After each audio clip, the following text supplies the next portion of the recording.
life of living up north.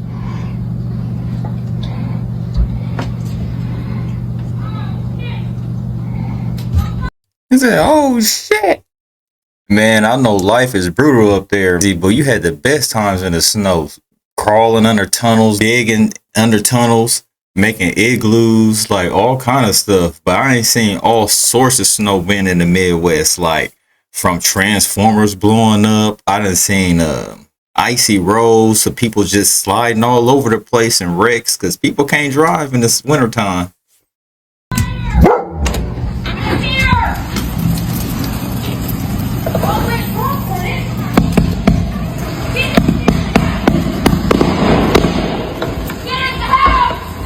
Yeah, you better get in the crib. You heard her.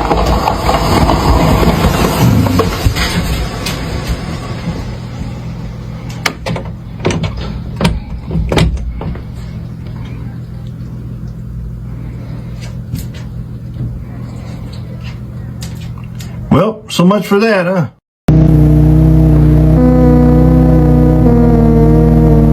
I'm calling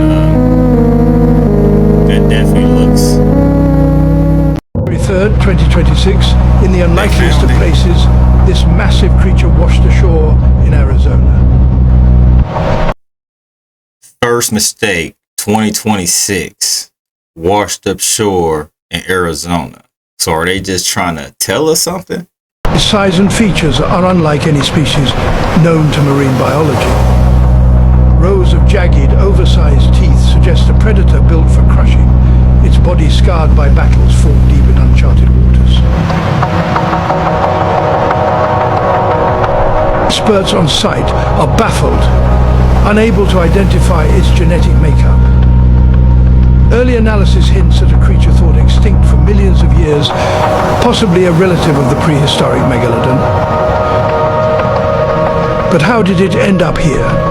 Theories range from shifting ocean currents to underground water systems.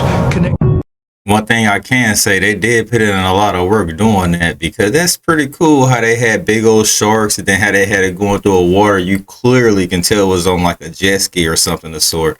But it was very creative though, I'll give them that.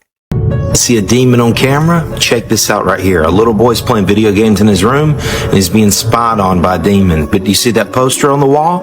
It's a portal. I'll explain that later. Just watch this. This goes to show you have to be careful what you give your children or what you let them have in their room.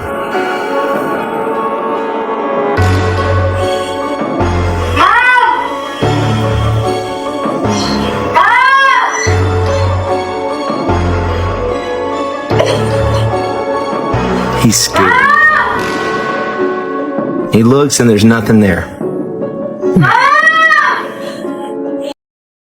Y'all think that's something, or y'all think that was staged? It could be real, you never know, but it could be somebody with just a black mask on. Did you see it look in as he closed the door? So this is what that poster is. It's called Ryuk. It's basically the god of death. So when you have that stuff like that on your wall, it's an open doorway, an open portal to the spiritual realm.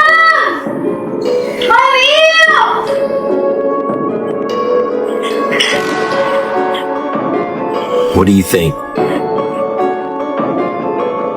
I think they're full of crap. So I think. Something appeared, Mom. Oh my gosh. So there you have it. That was a demon on camera. Make sure you follow this. What are these mysterious objects caught on camera by a family in the UK? You got a streak behind it. I've never seen anything like it. Dad? Yeah? Is that a road there? I don't know what that could be. Leave your thoughts in the comments. I would say like a... because that'll be right above us. Paranormal caught on camera. A kite with some This one's sparks you. behind it. Look at this. But it look cool though. Oh yeah. Look at that. What in the world is going on? Now that right there is spooky. Do sound waves reprogram your DNA? So right here we have cymatics. Cymatics is literally a pictorial or geometric-based way of seeing what sound looks like. They're all very beautiful, right? But wait, This is what certain types of DNA looks like from, I guess, an aerial point of view, if you were to look at it from top down. Doesn't that look so familiar? Like, isn't that just this?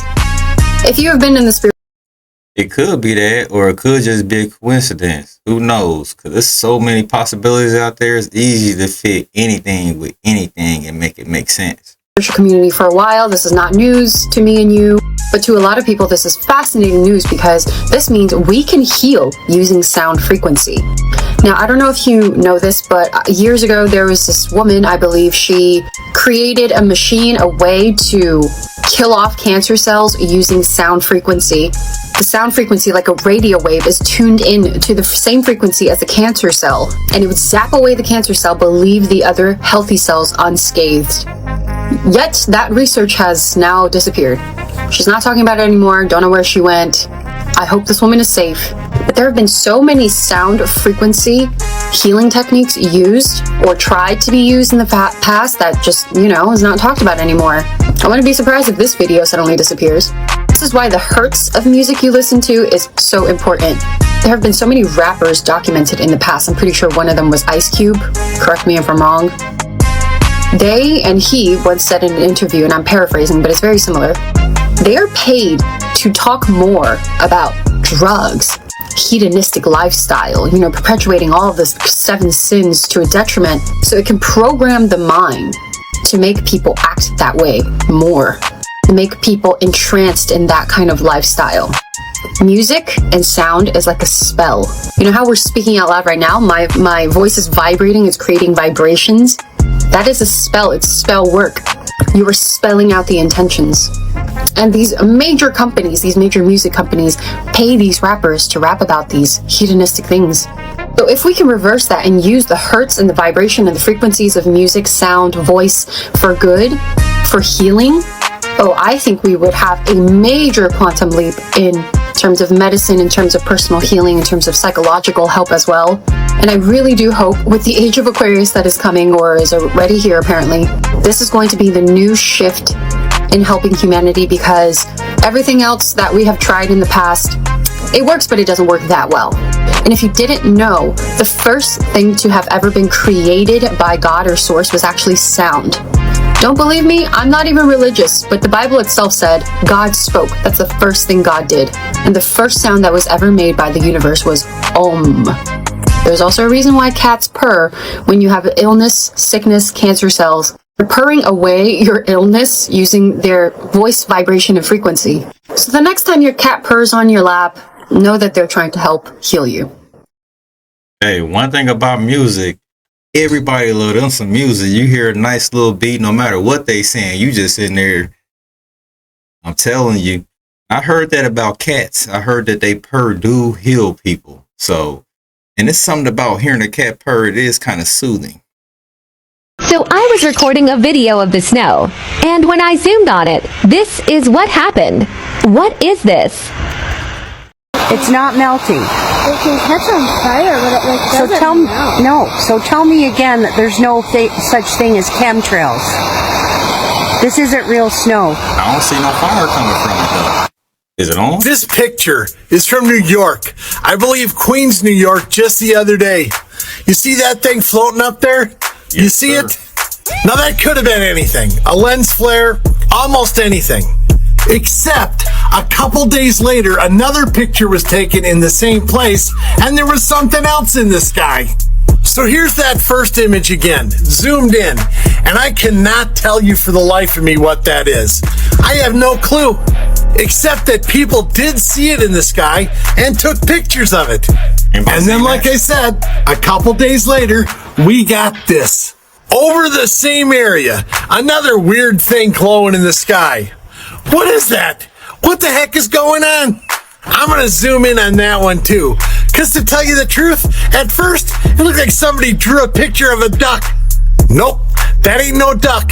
It's some kind of glowing circular thing right up there in the sky, basically over the same building, or at least the same area. So what do you make of these strange things in these pictures up in the sky in Queens, New York? And all the other stuff going on in that area? Let me know in the comment section. Shabadoo Bushkies, Shabba. Can you see with the camera? What is it? Is it like a cat with flashing eyes? It kind of looked like it's pulling it along, but I don't know if it's just hovering under it.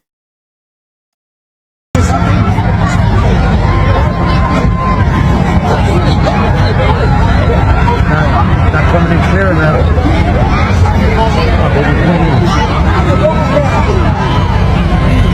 What your guess is now? Is that a drone? That's a big old drone. Gotta be 5 foot big, right?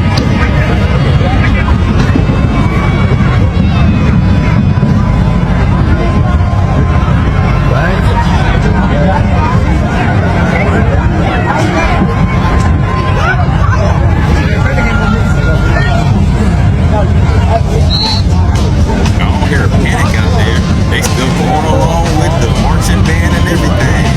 I'll be out there tripping if I was there.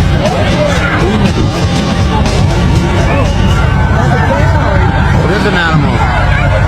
Oh, snap.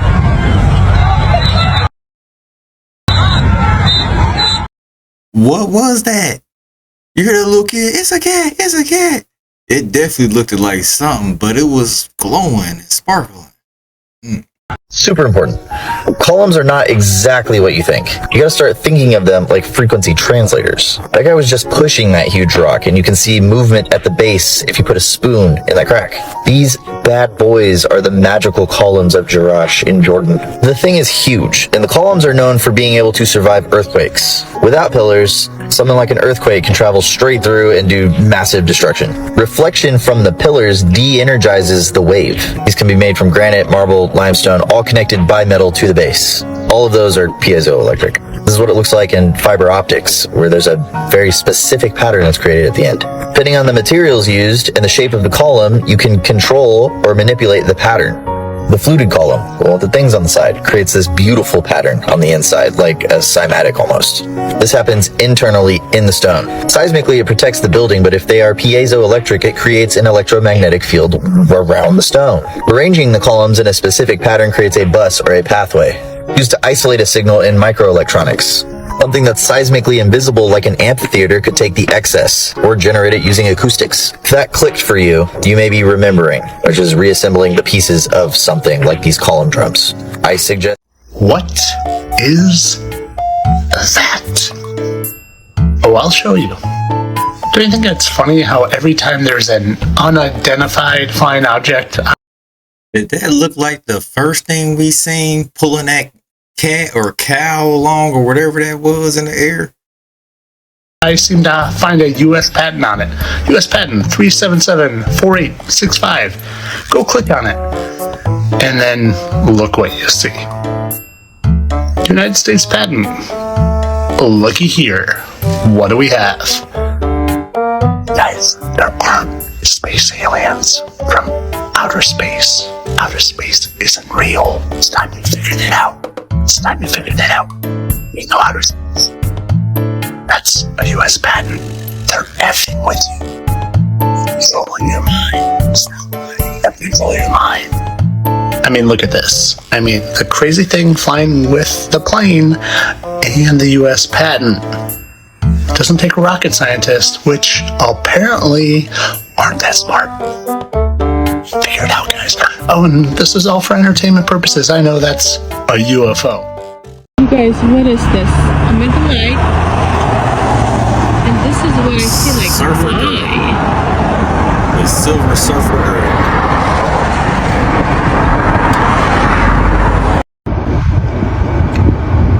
Completely normal.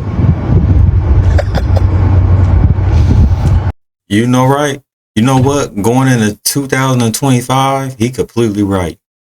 It's completely normal.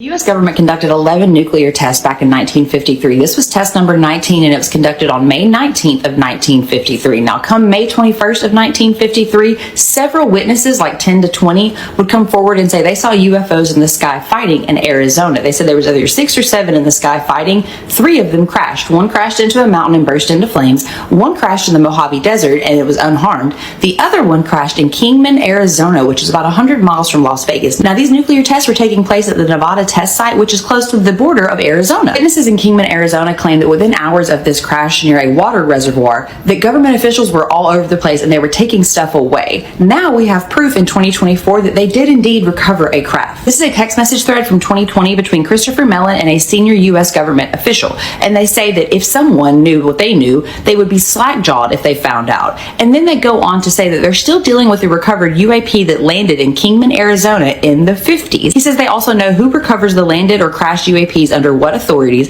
and we also know there is still a highly classified memo by the Secretary of the U.S. Air Force in the 1950s is still in effect to maintain cover on UAP. Now, a screenshot of a text message is not enough to confirm that a craft did indeed crash in Arizona in the 50s, but this document from the Department of Defense with that same text message, that's a pretty good indication. Another indication that these witnesses were not lying. There's something that did crash in Arizona. Y'all think something crashed in Arizona? Y'all think they hiding something? Why do they got a reason to hide anything? Family Guy called out Christianity's view of the afterlife. Watch this clip. They may have a point. Now, the Catholics believe that as long as you accept Jesus before you die, anyone can get into heaven. Really? Anyone? Oh. I accept Jesus as my Lord and Savior. Yes! This clip raises some tough questions for Christianity. For example, can anyone, no matter how terrible their actions, really go to heaven simply by believing in Jesus? Well, according to the New Testament, the answer is yes. It doesn't matter who you are or what you've done, salvation or your ticket to heaven is only a matter of faith. This is all due to the Christian idea that believing in Jesus forgives your sins. But when you think about it, that has some pretty puzzling implications. Furthermore, in Christianity, what's even required to be saved or get into heaven? The Bible and Christians give different answers. Some say baptism, but this is often described as an outward symbol of an inner spiritual change. So that's not entirely it. Passages like Romans 10:9 says, if you confess with your mouth that Jesus is Lord and believe in your heart that God raised him from the dead, then you will be saved.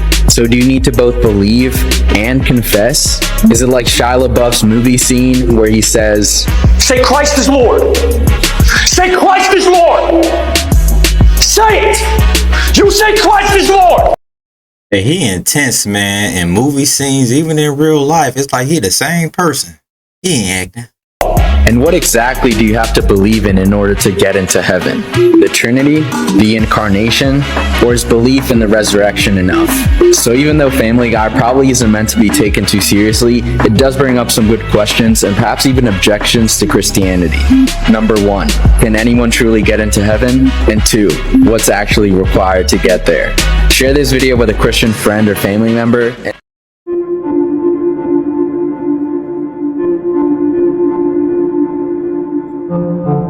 Are we gonna catch it?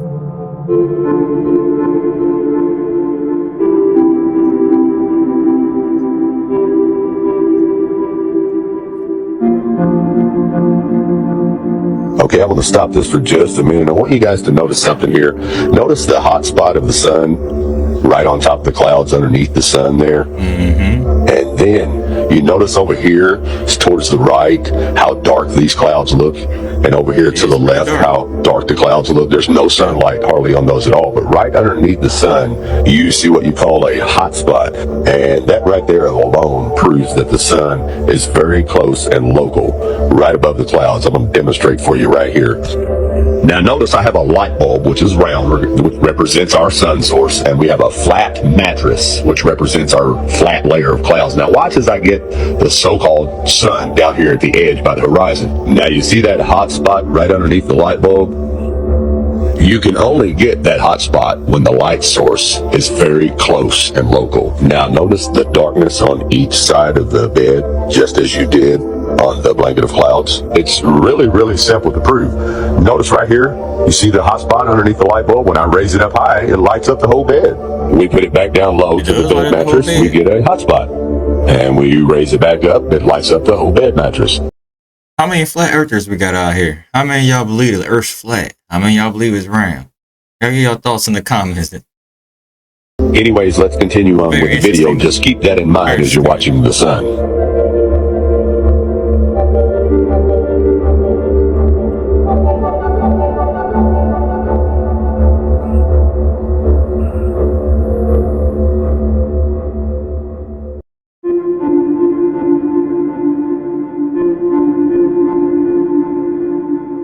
Now, I want you to pay attention to these couple stars right here to the right of the screen. And remembering that the sun is supposed to be traveling in a straight line through the universe at 600,000 something miles per hour. Now, watch to the right as these stars zoom past us, okay? Remembering that the sun is traveling in a straight line through the universe, supposedly. We just left those stars behind, right? We're traveling in a straight line, which means we shouldn't be turning around and coming back there if we're following the sun, okay? Now, pretending we're on a ball. I'm saying pretending we're on a ball. But yet, you'll see those same stars again tomorrow. But we're traveling in a straight path, according to this sun that we're following. No, you're not following the sun over some flat clouds on a flat earth. Is he making sense or he's just talking trash?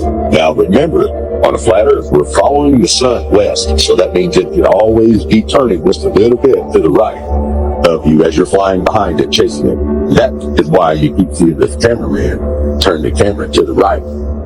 See, he's flying according to the compass, but the sun is making a circuit. That's why you keep seeing it go to the right. He has to adjust the camera and the aircraft to the right. Now, if you were flying east, like we're going to do in the next chapter, you would constantly be turning the camera to the left. And look at that beautiful hot spot right over the top of those clouds. The horizon is the same all the way across. If the sun were 93 million miles out in space, all these clouds would have the same amount of light on them, but they don't. It only lights up the clouds that's right underneath it. You can see it right there.